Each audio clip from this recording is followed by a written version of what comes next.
दिल्ली के फिल्मिस्तान इलाके में लोगों में बेचैनी पाई जाती है। जिन्होंने अपनों को खो दिया वो इस इमारत के सामने बड़ी तादाद में जमा हुए। इस दौरान पुलिस और हुजूम के दरमियान धक्का मुक्की भी हुई। दरअसल आतिज़दगी के बाद कुछ अफराद लापता है। उनके अजीज व अकारिब अपनों के हवाले से फिक्रमंद है। आज सुबह इस इमारत की चौथी मंजिल पर धुआं उठता दिखाई दिया था, जिसकी वजह से वहां पर सनसनी फैल गई, लेकिन मौके पर मौजूद फायर ब्रिगेड की गाड़ियों ने जल्द ही आग पर काबू पा लिया।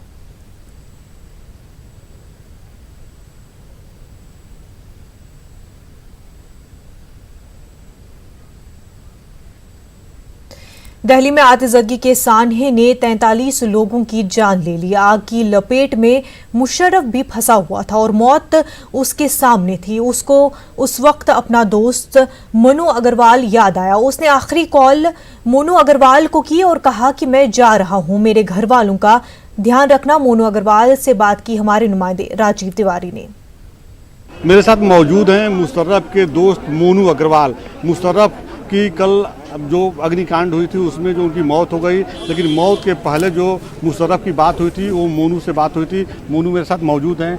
अगर देखा जाए तो कल जब पूरी तरह से घिर गए थे आग से मुशर्रफ, तो उस दौरान उन्होंने आप ही को फ़ोन किया था। जी सर, मेरे को फ़ोन किया था। उन्होंने कहा था भैया यहाँ पर आग लग गई है और मैं बच नहीं पाऊँगा, मेरा घर का ध्यान रखना है। और मैंने उनको कहा कि फायर ब्रिगेड को फ़ोन कर दो। बोले कि नंबर नहीं मिल, नीचे खड़े हैं लोग, वो कर रहे हैं। मैं भैया कूद जाऊँ ऐसे, बोले कूदने का भी यहाँ से निकलने का कोई रास्ता नहीं है।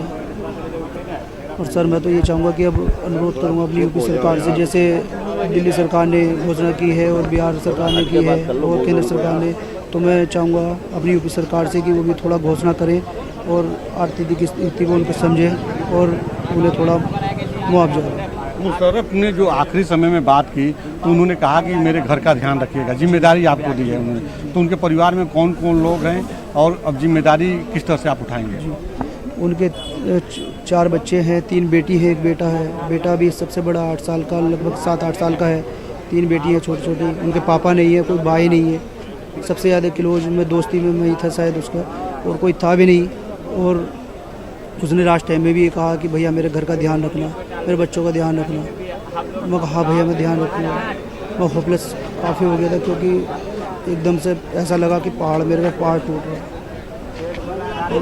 मुशर्रफ से आपकी दोस्ती कब से थी? क्योंकि देखा जाए तो जब बुरे वक्त में फंसे मुशर्रफ तो पहला फ़ोन जो है उन्होंने आप ही को किया, न कि अपने पत्नी को किया, न माता को किया, आप ही को फ़ोन किया। चलो बात कर लो यार। हाँ, मेरी दोस्ती जब से ही थी, जब से हम बचपन से एक साथ बड़े हुए थे। हम लोग एक साथ खेले कूदे, एक साथ। अपना कोई मंदिर मस्जिद का हमारा कोई वो नहीं था, ना हमारा कोई हिंदू मुसलमान की कोई बात थी, ना उसके अंदर थी ना मेरे अंदर थी। और बहुत अच्छा लड़का था, शायद नहीं मिल पाएगा ऐसा दोस्त। देखा जाए तो कल दिल्ली के मुख्यमंत्री अरविंद केजरीवाल ने 10 लाख रुपया मदद का ऐलान किया है, प्रधानमंत्री राहत कोष से 2 लाख रुपए का, लेकिन उत्तर प्रदेश सरकार ने कोई ऐलान नहीं किया। जबकि बिहार सरकार ने जो बिहार के जो लोग मर गए इस घटना में उनके लिए मुआवजे की बात की है। जी हाँ सर, मैं चाहूँगा कि यूपी सरकार से भी मैं अनुरोध करूँगा कि सर वो भी थोड़ा हमारे यूपी के जो भी बंदे हैं उनके लिए कुछ ऐलान करें, कुछ दे उन लोगों को भी। कोई गरीब जो लोगों को तो नहीं कह सकता, मगर मेरा दोस्त गरीब फैमिली से है, छोटे छोटे बच्चे हैं और बैंक का उस पर कर्जा भी था। रात दिन की टेंशन, अकेला बंदा होने के बाद भी वो दिल्ली में काम कर रहा है, क्योंकि मजबूरियाँ पेट पालने के लिए बहुत दिक्कतों से आदमी पता नहीं कैसे कैसे क्या करता है, कैसे कैसे, तो वो दिल्ली काम करता था। आप क्या काम करते हैं? सर मेरा छोटा सा बिजनेस है। मैं बर्तनों की अपनी एक दुकान है छोटी सी मेरे गाँव में, वो चलाता हूँ। तो मोनू के परिवार का कैसे खर्च उठाएंगे? क्या रोड मैप तैयार करेंगे मुशर्रफ के परिवार का? सर जैसे भी होगा, कोशिश जो भी होगी मुझसे जो भी हेल्प करूँ। बच्चों को पढ़ाने की जिम्मेदारी हो गई है, सरकार से क्या अपील करना चाहेंगे बच्चों को पढ़ाने के लिए? हाँ सर, सरकार से मैं ये चाहूँगा कि सरकार मदद करे, पूरी से पूरी, ज़्यादा से ज़्यादा जितनी मदद हो सके मदद करें। बहुत बहुत धन्यवाद आपको। कैमरा पर्सन योगेंद्र के साथ राजीव तिवारी, न्यूज़ 18 दिल्ली। दिल्ली की अनाज मंडी में कल पेश आए आतिज़दगी के सान्हे में बड़ा जानी नुकसान हुआ था। आज सुबह फिर से वहां धुआं उठता दिखाई दिया। दमकल की गाड़ी ने मौके पर पहुंचकर उसको काबू में किया। इस दौरान हमारे नुमाइंदे दीपक ने हालात का जायजा लिया। आप देख सकते हैं यहाँ पर ये दमकल की गाड़ी आई है, ऊपर आग लग रही थी और ये वो इलाका है, क्योंकि जो ये इलाका है वो जो है, उसके बाद मैं आपको दिखाना चाहूँगा। जल्दी आइए, अंदर आइए। ये देखिए, ये वही जगह है जहां पर आग लगी थी। दमकल की गाड़ियां यहां पर पहुंची हैं, आपको मैं दिखाना चाहूंगा। ये पूरा प्लास्टिक का गोदाम आपको दिखाई देगा।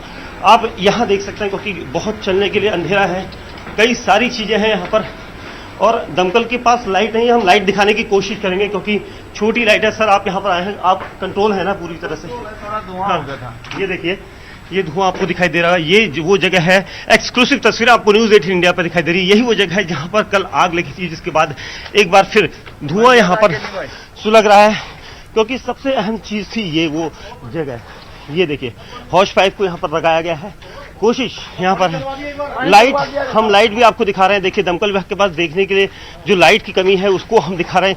ये वो सब मटेरियल था, क्योंकि यहाँ पर जो जगह है, भागने की कोई जगह नहीं थी। अब ऊपर दीवारें देख सकते हैं, भागने की कहीं पर कोई जगह नहीं थी। सबसे बड़ी चीज ये देखिए, इस दरवाजे को तोड़ा गया था।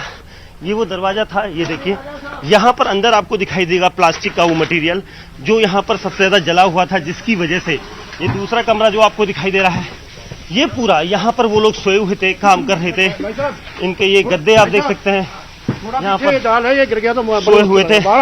तो ये बताया जा रहा है दमकल के लिए द्वारा। ये देखिए, एक बार फिर उस जगह को यहाँ पर पूरी तरह से आप देख लीजिए, क्योंकि 43 लोगों की मौत इस फैक्ट्री के अंदर रही थी, और पूरी फैक्ट्री जो है अंदर कहीं से भी बाहर निकलने के रास्ते नहीं है। यही वजह थी कि उन मासूम बेगुनाह जो मजदूर थे उनकी दर्दनाक मौत हुई है। दम घुटा था, क्योंकि यहाँ से कोई भी जगह ऐसी नहीं है जहाँ पर ये लोग रोक सकें, क्योंकि दमकल का कहना है कि यहाँ पर रिस्क बताया जा रहा है, क्योंकि यहाँ पर अभी भी फैक्ट्री में जो है दमकल कर्मी जान जोखिम में डालकर यहाँ पर पहुंचे हुए हैं, क्योंकि छत जो है कमजोर हो सकती है। यही वजह, ये देखिए, ये ऊपर निकलने का भी कोई वजह यहाँ पर, कोई रास्ता यहाँ पर दिखाई नहीं दिया था। यहाँ पर देखिए, कुछ लोगों ने ये रेलिंग को टेढ़ा करने की कोशिश की थी, क्योंकि मजदूर काफी थे, कोशिश कर रहे थे, छटपटा रहे थे कि यहाँ से कहीं से निकला जा सके, लेकिन कहीं से भी नहीं निकल पाए, क्योंकि यहाँ पर निकलने का कोई रास्ता नहीं था। और यहाँ पर जितने भी लोग हैं, जितने भी दमकल कर्मी यहाँ पर हैं, दिल्ली पुलिस के लोग हैं, वो कोशिश कर रहे हैं कि यहाँ पर सब बचाया जा सके उन लोगों को, लेकिन यहाँ पर मना किया गया। कई लोग यहाँ पर हैं जो आग पर यहाँ पर काबू पाने की कोशिश की जा रही है। आसपास के लोग हैं, उनको हटाया गया है। ये फैक्ट्री जो है काफी पुरानी है, जर्जर हालत में थी, और यही वजह से यहाँ पर जो है अब ये सब हुआ है। फिलहाल दमकल की जो टीमें हैं यहाँ पर पहुंची हैं, और सब कुछ यहाँ पर रोका जा रहा है ताकि यहाँ पर लोग इस चीज को ना देख सके। लेकिन सबसे एक्सक्लूसिव तस्वीरें आपको दिखाई है न्यूज़ 18 इंडिया ने, और यहाँ पर हमने वो सब दिखाया जो एक दिन पहले रविवार की सुबह यहाँ पर हुआ था। कैमरामैन अनिल के साथ दीपक बिस, न्यूज़ 18 इंडिया, दिल्ली। दहली आतिज़दगी के असल मुल्जिम रिहान के भाई इमरान ने न्यूज़ 18 से खास बातचीत की। राजधानी दिल्ली के फिल्मिस्तान इलाके में जिस तरह से एक हादसा हुआ, उस हादसे में 2 लोगों की गिरफ्तारी हुई है। रेहान और फुरकान नाम के आरोपी की गिरफ्तारी हुई है। लेकिन उस बिल्डिंग की अगर बात करें, उसका मालिकाना हक की अगर बात करें, तो इस वक्त में मेरे साथ एक ऐसे शख्स बैठे हैं जिसका मालिकाना हक उसी बिल्डिंग का है। लेकिन मैं समझता हूं, पहले सबसे पहले उनसे ही बात करते हैं। मैं आपका नाम पहले जानना चाहूँगा, और किस तरह से आपका मालिकाना हक उस बिल्डिंग में है। जी, मेरा नाम मोहम्मद इमरान है। मैं रिहान का छोटा भाई हूँ, और ये बिल्डिंग हमने, रिहान ने, मैंने और रिहान के फादर इन लॉ ने साथ मिलकर के ली थी। जो हादसा हुआ है, उस हादसे में कई 43 से ज़्यादा लोग मारे गए, लेकिन वहाँ पे अलग अलग फ्लोर्स बने हुए हैं। तो आपको कैसा लगता है कि जहाँ पे हादसा हुआ था, जिस जगह पे हादसा हुआ था, इस हादसे की मुख्य वजह आपको क्या लग रहा है? उस हादसे की जो मुख्य वजह लगी गई है कि वो वहाँ पे ऑफिस के आगे, ऑफिस है रिहान भाई के साले का, उस ऑफिस के आगे मीटर्स हैं जिसके अंदर शॉर्ट सर्किट हुआ। उसके नीचे माल रखा हुआ था रिहान भाई के साले का। उस डब्बा का जो रूप है वो अच्छा रूप नहीं है। उस डब्बे के अंदर जैसे आग लगी, आगे जो किराएदार हैं, सेकंड फ्लोर पे जो किराएदार हैं, उसके यहाँ फॉर्म रखी थी और जैकेट मटेरियल रखा था, कैप मटेरियल रखा था। तो वो आग बढ़ती चली गई। वो सिलोशन के डब्बे थे, पेस्ट किए हुए नालीदार वो डब्बे होते हैं, वो डब्बे आगे आग पहुंची, आगे आग पहुंचते पहुंचते कमरों तक आग पहुंच गई, और उसने बड़ा रूप ले लिया आग ने। और हमने जो कि आग बुझाने की पूरी कोशिश करी। मेरा कज़न उमर है जिसने 12 सिलेंडर, वो अफरा तफरी के अंदर, कैमरों के अंदर रिकॉर्ड भी होगा, उनके अपने CCTV कैमरों के अंदर भी रिकॉर्ड पाए जाएंगे। करीब 12 से 13 सिलेंडर से उन्होंने आग बुझाने की खूब कोशिश करी, जो कि आग नहीं बुझ पाई। उसके बाद सेकंड फ्लोर से वो थर्ड फ्लोर गए, फोर्थ फ्लोर गए, सबों को बाहर निकाला कि यहाँ से निकलो, आग लग चुकी है। और वहाँ से पब्लिक निकलनी स्टार्ट हुई, जो कि आग सेकंड फ्लोर पे बहुत ज़्यादा बढ़ चुकी थी और आग के ऊपर काबू करना नामुमकिन हो चुका था। तो उसके बाद क्या हुआ कि वो जो सेकंड फ्लोर के अंदर जो लोग थे वो वहीं पे फंसे रह गए। जो हम लोगों ने चिमनी मिल के लोगों से कहा कि भाई पीछे के पोर्शन पे अभी आग नहीं है, लो आप उन लोगों की सहायता करो, क्योंकि इधर की तरफ आग है। चिमनी मिल की तरफ से लोग बागों ने बड़ी सहायता करी, मस्जिद से सीढ़ी उठाकर लेकर के गए, वहाँ से ग्रिल ग्राइंडर से काटी, कटर से काटी और वहाँ से करीब 2 आदमी निकाले भी गए। रिहान भाई के साथ मेरे रिलेशन अच्छे नहीं है। उस दिन रिहान भाई की गाड़ी जो है लोड हो रही थी, माल पैक होकर के बाहर कहीं जा रहा था, तो भाई ने ऑर्डर दे दिया, क्योंकि वो एज अ मैनेजर है और बचपन से एज अ फ्रेंड भी है हमारा लड़का, बहुत बढ़िया लड़का रहा है। लेकिन उससे जो ये गलती हुई है, रिहान साहब का यहाँ पे कोई रोल नहीं है। ना रिहान कभी गेट बंद करते, ना सेकंड फ्लोर पे जाते, ना ऊपर जाके चेक करके आते कभी। जो गेट बंद करा गया, क्योंकि रात के 4 बज चुके थे, करीब 3:45-4 बजे तक उसने गाड़ी लोड कराई। उसके बाद अबड़ा दबड़ी के अंदर उसने जल्दी से बंद करके सैटरडे नाइट में अब जा करके आराम करूँगा, संडे जो है दिन शाम तक जो आराम करके फिर आ करके मैं देख लूँगा। उसकी भी जानबूझ के करीब ये हरकत है नहीं। बाकी इसके अंदर रिहान साहब का कोई रोल है नहीं कि रिहान साहब की तरफ से गेट बंद हुआ। किसने? फुरकान ने बंद किया था। फुरकान भी मैनेजर है, छोटे भाई की तरह है, उसकी तरफ से भी ऐसा नहीं, बस ये समझ लो कि उसकी थकान हो गई, क्या हो गया, बाकी लापरवाही फुरकान की है। गाजीपुर के हरिपुर गांव में एक बाप ने अपने 2 नौजवान बेटे को दहली आतिशज़दगी में खो दिया, जबकि एक बेटा अस्पताल में जिंदगी और मौत की जंग लड़ रहा है। हमारे नुमाइंदे ने इस वालिद से बात की। और हर घर में कोई न कोई नौजवान बेटा सबने अपना खोया है। मातमपुर हो गया है गांव, हर तरफ सन्नाटा, चित्कार। कोई पिता अपने बेटे के लिए रो रहा है, कोई माँ अपने बेटे का इंतज़ार कर रही है। एक पिता ऐसा है जिसने 2 बच्चों को, 2 नौजवान बेटों को खोया है।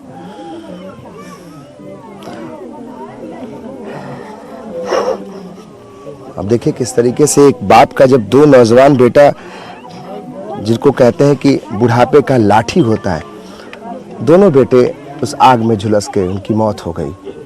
दिल्ली का ये हादसा कई घरों का चिराग जो है उसको बुझा दिया है। देखिए हरिपुर गांव के ये वो बाप हैं, हम कह सकते हैं कि अभागे हैं, जिनका दोनों बेटा एक ही बार चला गया और तीसरा बेटा जो है वो भी दुर्घटना में बहुत बुरी तरीके से घायल है। चाचा जी ये बताइए कि हम ये नहीं पूछेंगे आपसे कि आपके ऊपर क्या बीत रहा है, लेकिन इतना जरूर कहेंगे कि 2 बेटे आपके जब चले गए तो सहन करना बड़ा मुश्किल है। हाँ, क्या करेंगे हम, बुढ़ापा में 2 बेटा चले गया, अब हम क्या करेंगे? हमारा तो लाट खत्म है, हम क्या करेंगे? अब हमारा मुश्किल है, हम क्या कर सकेंगे? थोड़े कमाने के लायक भी नहीं रहेंगे, कौन खिलाएगा हमारे?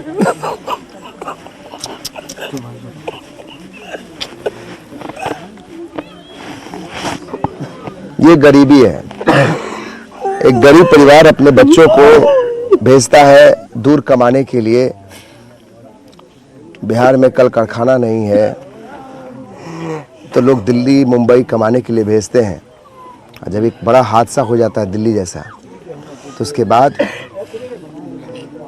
बुढ़ापे का जब साथी जो है चला जाता है, जो उनका बेटा, तो शायद इसी तरीके से लोग बिलखते हैं, रोते हैं, अपने बेटों का इंतज़ार करते हैं और कहते हैं यही है कि हम इस बुढ़ापा में क्या करेंगे। हर घर में यही स्थिति है, तभी तो हम कह रहे हैं कि ये मातमपुर हो गया है। आइए हम आपको सुनाते हैं हादसे में हलाक हुए मुशर्रफ की आखिरी कॉल। कैसे वो अपने दोस्त मोनू अग्रवाल से दर्द भरे लहजे में बात कर रहा था, अपने घर वालों का ख्याल रखने की इल्तिजा कर रहा था। हेलो, हाँ मोनू, हाँ भैया खत्म होने वाला आज में, खत्म होने वाला, आग लगने वाली है लोग। भैया आ जाइए करोल बाग। मोनू से नंबर ले लियो, वो जो मोनुआ का गुलजार। हाँ इस टाइम कमरा में है, भागना कहीं रास्ता नहीं, आग लग गई भाई दिल्ली। हाँ होटल निकलना वहां से नहीं है मोनू कहीं को रास्ता भागने का भैया, भागने का रास्ता नहीं है, वो बड़ी खत्म हुआ आज भैया मैं। अब आज देखे घर का अब भैया ध्यान नहीं किए मेरे। अब मेरे भाई ठीक है तू ही है भैया, अब देखे। सिंपल। हाँ हाँ भैया सांस भी नहीं लिया जा रहा मोनू, अब सांस भी नहीं लिया जा रहा। आप कैसे लगी पता नहीं दे मोनू, देखे मेरे बच्चों का, मेरे घर का ध्यान रखिए मेरे भैया।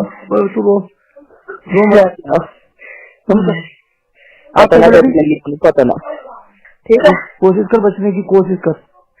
नहीं भैया बस रख देते ठीक, सांस बस आ रहा बंद हो गया। बोलू भैया तो भैया क्या होगा भैया, मेरा डर था भी। कोशिश कर निकलने की, वहां से कहीं बाबू देखो मोनू नहीं है भैया, नहीं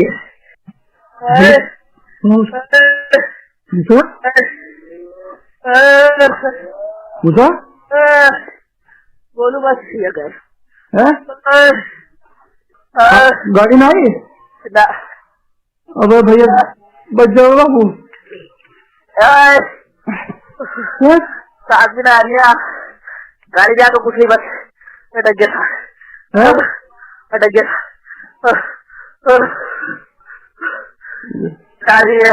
हाँ हाँ जो मैं आ जाऊंगा, तू टेंशन नहीं ले, आ जा मेरे भैया, आ जा आ जा आ जा आ जा ले जा भैया ले।